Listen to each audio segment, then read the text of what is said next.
Welcome back, movie fans. This is Movie Time Minute, where we take the time to watch a movie and then we take a minute to talk about it. Today, I'm doing my review for Blue Beetle. Before we begin, make sure you subscribe to our videos here so you can get all the latest in movie news and movie reviews and breakdowns, all that sort of stuff. I thank you for joining me. Can't do this without you. Quick backstory with me and this character.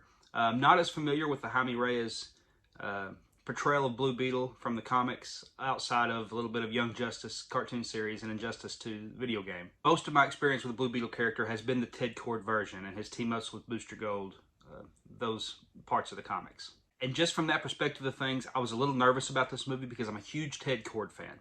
And I was afraid they were going to do him a disservice in this by not having him be a part of this movie. But I gotta say, they did a great job bringing up and talking about that particular character throughout this movie, and I ain't going to give away anything about it, but I was really pleased with how they handled the Ted Kord situation. Before I give my thumbs up or thumbs down, let's talk about the pros and a couple of cons that I had with the Blue Beetle movie. The first pro, it could have been a negative thing, but the family. I really enjoyed the family in this. Reyes family, from himself to his sister to his mom, dad, grandma, and of course his uncle. This gave me big vibes from other comic book movies that have and shows that have focused on family, like Miss Marvel or Shazam. And it took the best parts of those, and it made for a tremendous time getting to know and love this family surrounding Blue Beetle. And I got to give some of the actors here props as well. The main character, Jaime, played by Cholo Mariduena, if I pronounced that correctly. He did a tremendous job with his first big blockbuster role. Of course, many of you recognize him from Cobra Kai.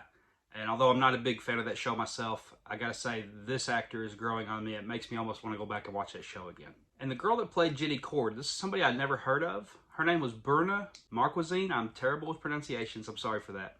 But she was also an incredible performer in this movie. To me, she kind of come out of left field, and I'm going to be looking forward to seeing what she does in the future. And all the rest of the family did great. I gotta say, George Lopez's Uncle Rudy, he stole every scene he was in. A lot of laughs out of Uncle Rudy.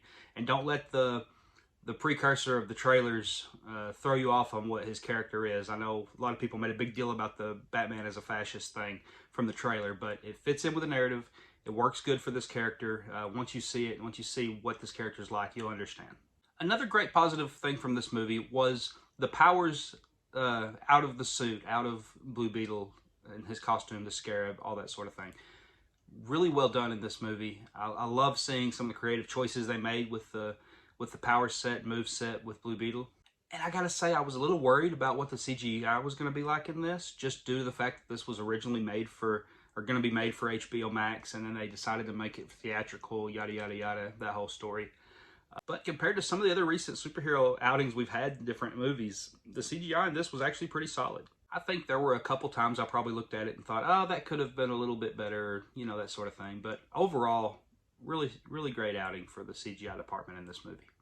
And speaking of the Scarab, that was one of the best characters in the movie in itself. And the Scarab didn't have that many speaking lines, but it almost had like a Venom symbiote feel, or even a Jarvis from Iron Man. Kind of the voice in the back of his head, you know, helping him out and telling him things and that sort of stuff.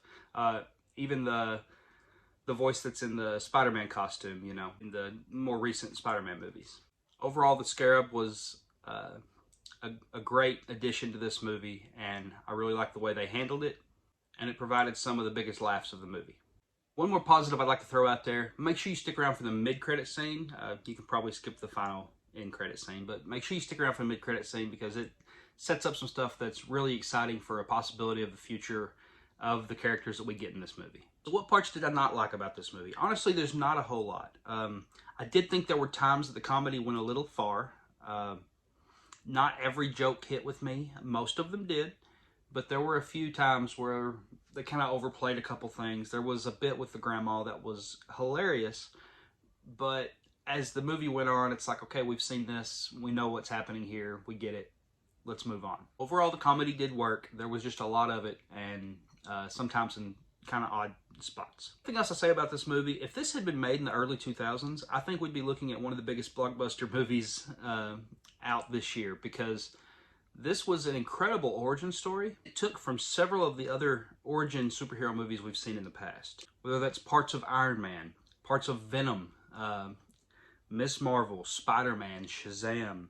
There are so many comparisons in this movie you can make to other superhero movies and origin stories. Now, I think it took some of the best parts of some of those stories, but it does feel very familiar, and there are times in this you'll come out thinking, okay, that was good, but I've seen that before. But hey, that's about the only negative I can say about this movie, and it's not really that negative, so I think that speaks for itself. Now, here's what bugs me about this movie, pun intended. Where was the promotion? Now, I know we've got SAG-AFTRA and WGA strikes and stuff going on. You can't have the actors out promoting this movie, that kind of thing. But the trailers, there's been a few trailers. I've seen them here and there, but they're not mass-produced right now.